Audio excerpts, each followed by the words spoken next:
Hello, welcome to Shaka Extra Time. I am Paul Ndiho.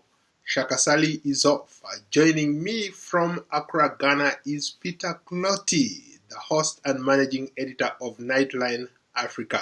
Hello, Peter. Hello, Paul. How are you? Great, great. How is Ghana? Ghana is pretty good. Somebody told me it's quite boring because they expect things to move smoothly, unlike other African countries where during elections people are afraid. There are extra police activities. People are assaulted here and there. It's been pretty quiet here. Interesting, interesting. You've just made a remarkable statement. When you think about the elections that we've seen in most African countries, it's like as if people are at war with each other.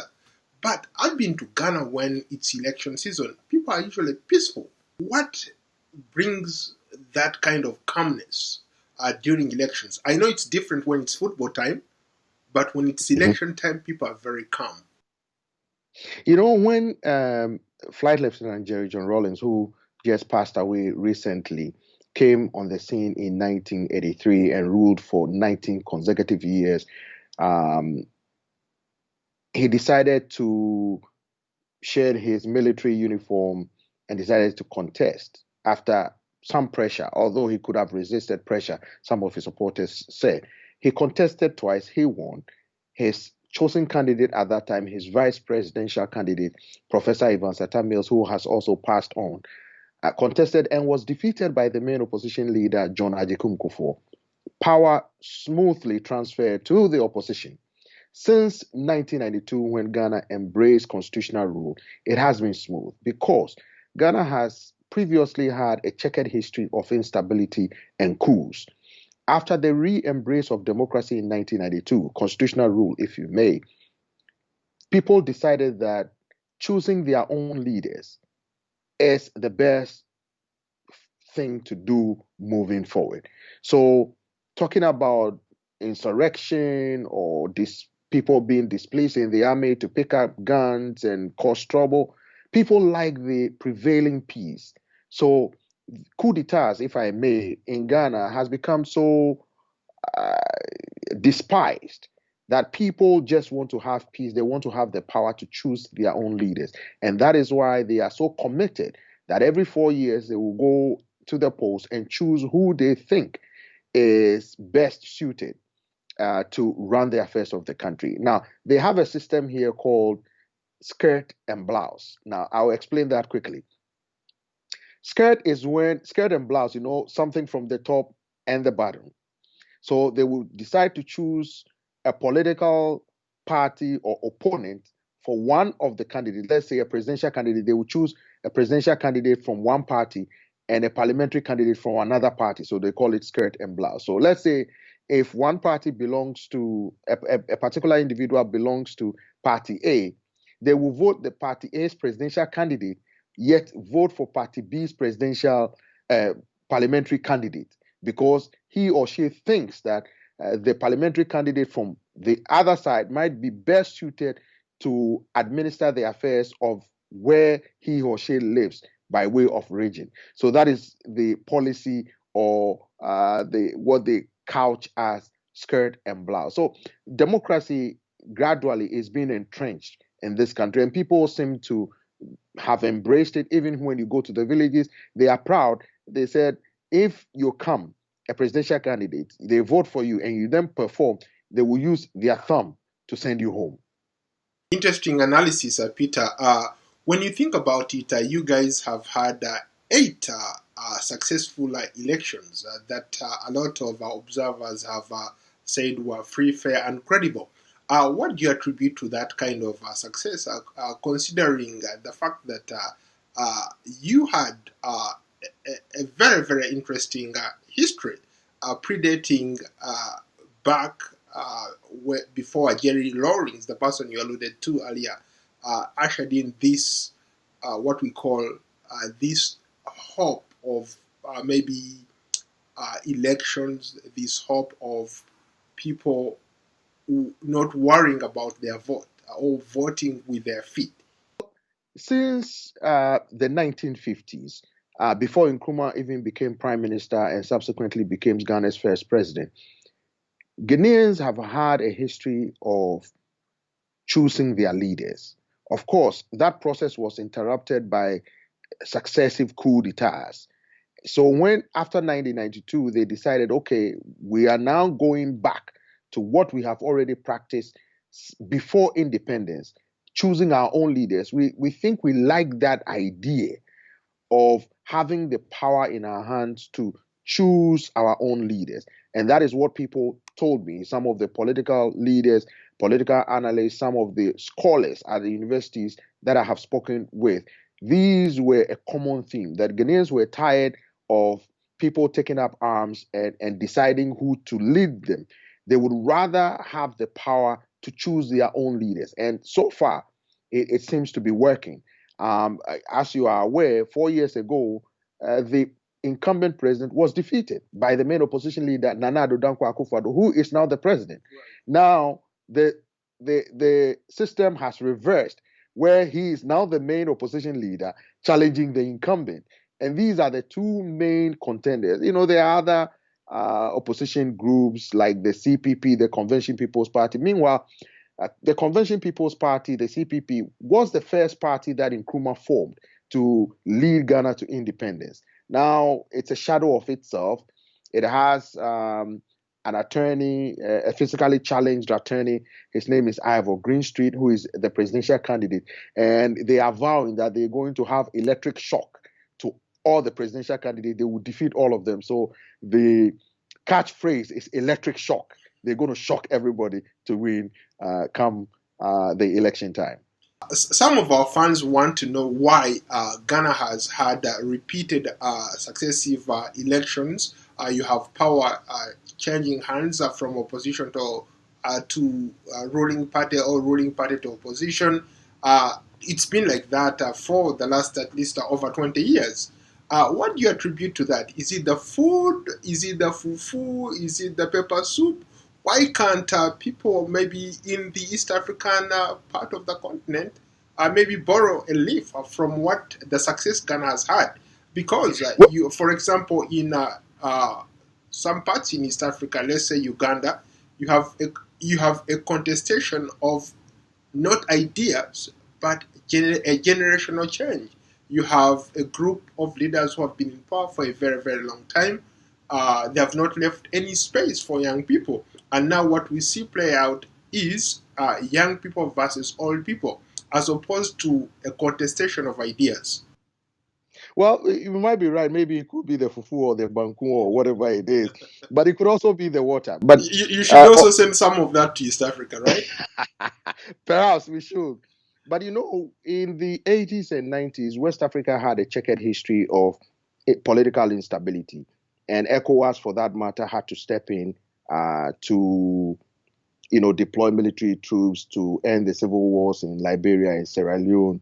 ECOWAS also has to step in to help Guinea-Bissau to transition after the president at that time was assassinated.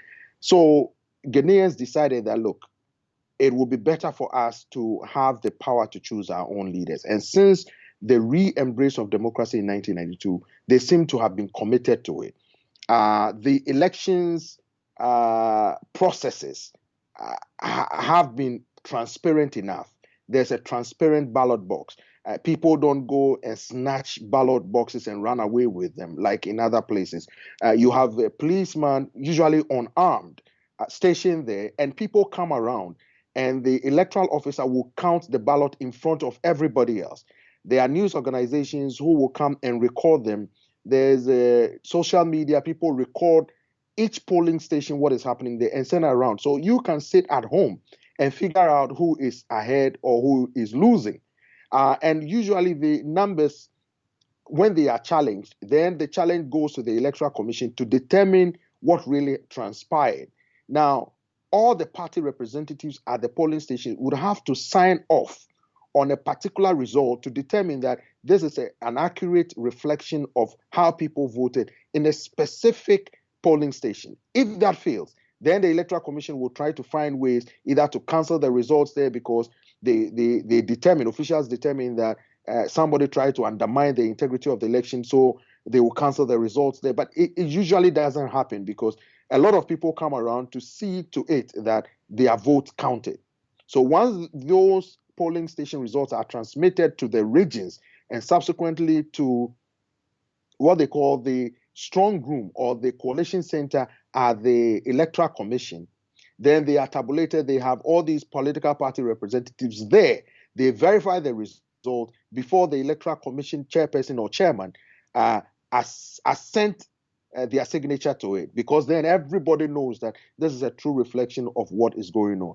And those were some of the instances where the new chairperson of the electoral commission, attorney Jean Adukwe Mensah, say that because the processes have been so streamlined, once these results are certified, there's no need to wait. So she told Ghanaians that within 24 hours after the polls close, Ghanaians will know the results. Is that a statement that you can take to the bank? We've seen in other parts of Africa where elections take forever, and once even, or how credible is the Electoral Commission in Ghana? Because we've had situations in some parts of Africa where you can't trust the electoral commissions, even though they call them independent electoral commissions, but just on paper. When it comes to actually doing the work, they're not independent.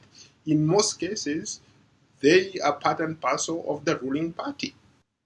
Well, it's a human institution, so you don't expect it to be 100% perfect. There have been challenges here and there where results have been challenged to the Supreme Court, but the challenger failed to overturn the results.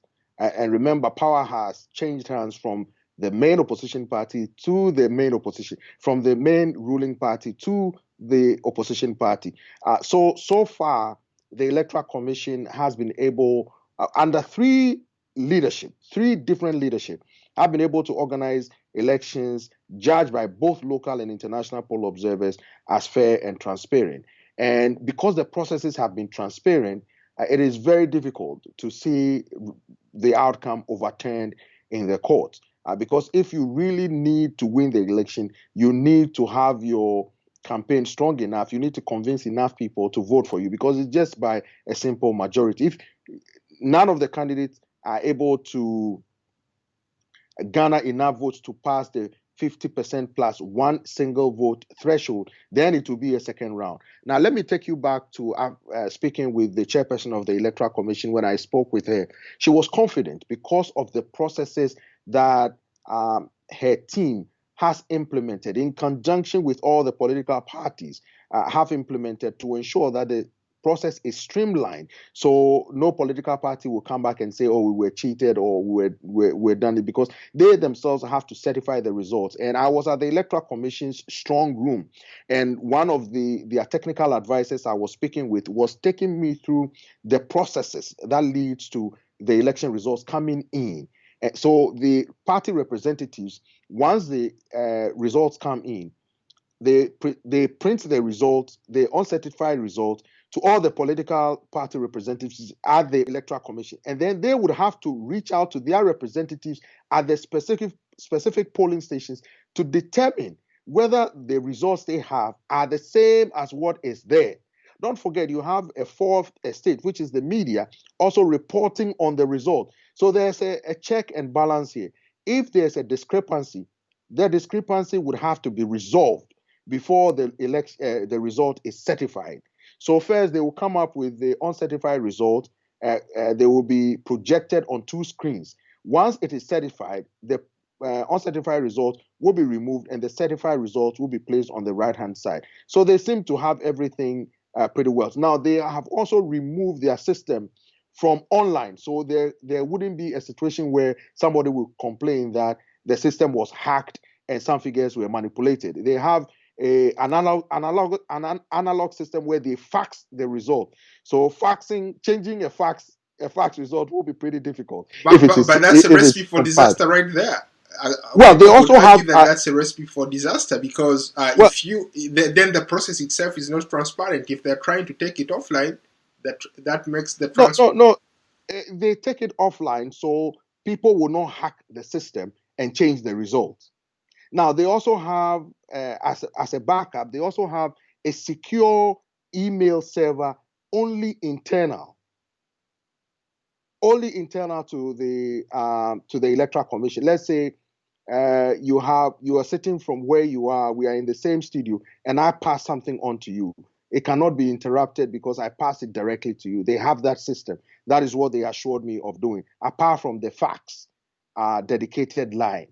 And don't forget, they also have the representatives at the strong room have the advantage of calling their people in the field to certify, to confirm whether the results that they have are true.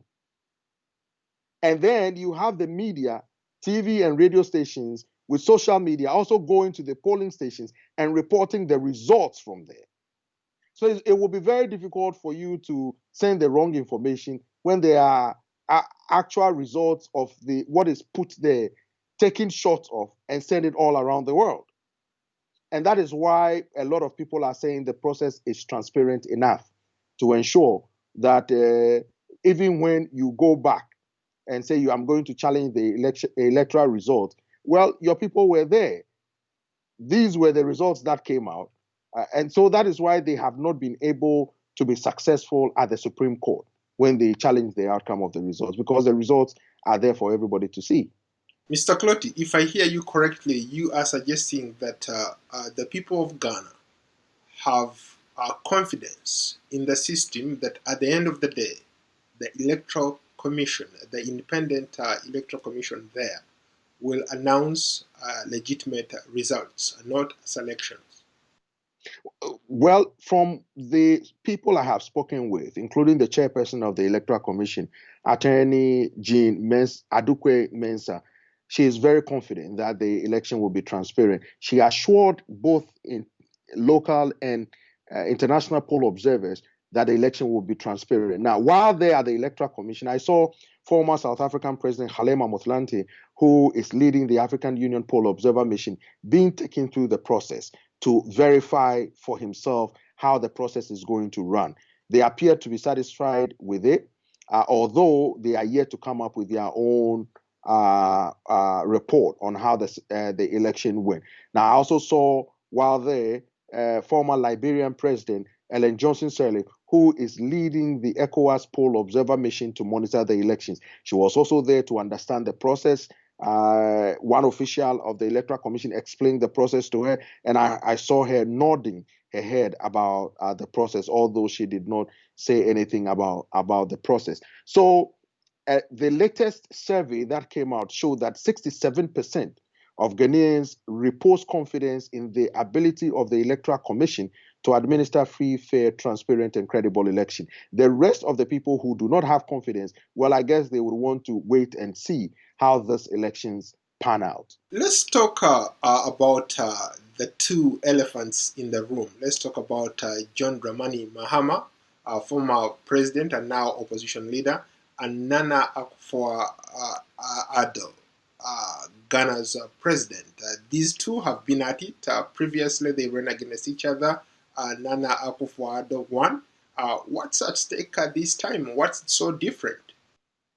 Well, the interesting thing is, when John Dramani Mahama, the leader and presidential candidate of the National Democratic Congress, the NDC, was in power, they wanted things to continue. They wanted to build more roads, improve infrastructure, and continue the economic expansion or transformation. That was the argument. The opposition leader at that time, Nana Akufo-Addo, the current president from the New Patriotic Party, was all for change, and that the administration of John Dramani Mahama has failed to meet the aspirations of the people. Now the argument has changed. The current president is saying that we are on a trajectory. We have improved the living conditions of the people, and we want to continue to do more. Now his slogan is "for more to do more." Now the main opposition leader, the former president, is arguing the opposite, saying they have failed to meet the aspirations of the people and they are better managers of the economy, so Ghanaians should bring them back.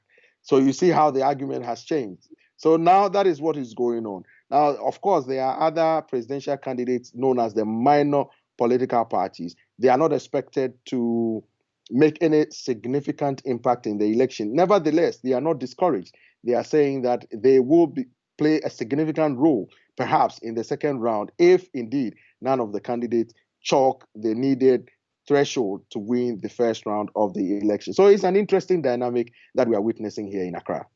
How about the issue of corruption? I know when John Dramani Mahama lost 4 years ago, it was largely because people accused his government of corruption. I see the same accusations being leveled against the current government. Who is addressing this issue better?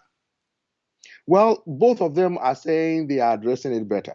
However, I will quote you what the former president, John Ajikun Kufuor, said. He said, if you accuse anybody of corruption, you need to bring the evidence, because evidence is the rule of the game. If you bring evidence that a presidential staffer or a government appointee has committed acts of graft, bring the evidence so they could be prosecuted. Now, as you know, they try to hurl at each other accusations of corruption. However, I saw a poll that showed that Ghanaians are really not connecting the issue of corruption to governance. It is a strange poll, but that is what I see. The ruling government has been accused of corruption, or the president has been accused of condoning corruption. His supporters say he has been fighting corruption. Some Ghanaians are saying, well, if he has been fighting corruption, he accused the former government of being corrupt. So why are they not in jail, or why have they not been prosecuted? So these are the accusations and counter accusations going on. It's an interesting dynamic. We'll see how the things will pan out. How about the issue? I know the campaign has focused largely on the economy, infrastructure development. How about the issue of COVID-19? Ghana has been hit hard as many other countries in the West. You have lost some people as a result of COVID. So, who is offering better alternatives or solutions to solve the issue of COVID-19? I've heard the former president really sharply criticizing the current president, Nana Akufo-Addo, of mismanaging the COVID-19 situation. However, some scholars have praised his efforts of closing down the airport, of closing down the country's borders with neighboring countries, and addressing the issue of COVID. So it's gone both ways. The numbers went down from its peak, and then it picked back up, and it's going back down again. So people are attributing it to the effectiveness with which the Ghana Health Service, with leadership from the government, have been cooperating with the private sector to try to address the issue of COVID-19. The challenge, however, is this is election season. So you have people congregating and campaigning with no face mask, no social distancing. Although the rallies, I must say, were not as big as 4 years or in time past. They were smaller in nature. Nevertheless, people were not too respectful of the medical guidelines about social distancing and wearing masks. However, when you go to town, you see people wearing some masks, although others don't do so much. But the government says they are going to do better. The opposition says the government has failed. So that is the dynamic we have here. Peter, you and I have had the privilege of being in company with those two great men, John Mahama and President Nana Akufo-Addo. But if you ask me, I wouldn't know who to vote for because I like both men. From what you're hearing on the ground, what you've been able to observe on the ground, who has an upper edge? It looks very tight, as it's supposed to, because in Ghana, the elections can be really tight, although the Nana Akufo-Addo won with approximately 1 million votes last time around. The polls that I have seen show that it is close, although they give a slight advantage to Nana Akufo-Addo, the incumbent president. However, there was an outlier of a poll that showed that none of the two presidential candidates will be able to win first round. It is an outlier because it was only one poll that showed that none of the two presidential candidates will be able to win over 50%, that threshold needed to become the next president. It remains to be seen how things will go. So let's see how things are going to go. Both parties seem to be poised, and they have been claiming victory. Of course, some religious leaders have been in the political realm too. Some of them have been prophesying and predicting which of the candidates will win. So it's an interesting thing because it has a religious angle to it as well. Earlier, you said that there is no military presence around the polling areas, but I remember reading something like 63,000 military and paramilitary officers were deployed across the country to make sure they contain any uprising. Why is that? Well, what happened is that they have what you call a 3-tier of protection. The polling stations, you only have the police at the polling station. That's it. Now you have a second tier of protection where you have a joint task force of the election that comprises the police, the army, and the fire service and other security agencies. And they have been trained to try to address any security challenges at the poll. The first point of call is the police. And then it goes to the second tier of defense where you have the joint task force. And then the third tier is where you have the military. You understand? So you will not necessarily see these other security agencies at the poll. You only see the police at the poll. It is the area of the polling station that you will see these military people hanging around, because they don't want to appear, I'm told by senior officials of the police, that they don't want it to appear that people are being intimidated from voting. So it is only the police that will be at the polling station, and they are unarmed. And that has always been the situation in elections in Ghana that I have witnessed. Let's talk about your observations on the ground. You've had an opportunity to cover Africa from Washington. I don't know of any other person who knows Africa more than you do. You talk to everybody. You've covered every single election, major election that has happened on the continent. What parallels can you draw between what you see in Ghana and what you've seen in other elections? What stands out, or what are some of the differences that stand out? Well, in Ghana, there is a commitment by the people to maintain the peace. And all the political leaders have been saying they want peace. A couple of days ago, both the president and his main challenger were at a function organized by religious leaders, including the chief imam, the head of the Muslim community in Ghana. The entire Muslim community in Ghana organized a function and called them, and both of them signed a peace plan, committing themselves to peace. Election will come and go. We will remain here. So why do we have to fight? Why do we have to beat each other just because it's politics? I love a quote that one lady who was working in Accra told me. She said, here, when you win, you win. When you lose, you lose. You accept it and move forward. You come back 4 years later, go to the drawing board, get ready, and come and fight again. So that appears to be the attitude. Thank you so much, Mr. Clottey. Thank you very much, Paul. Say hello to everybody in your home country, Ghana.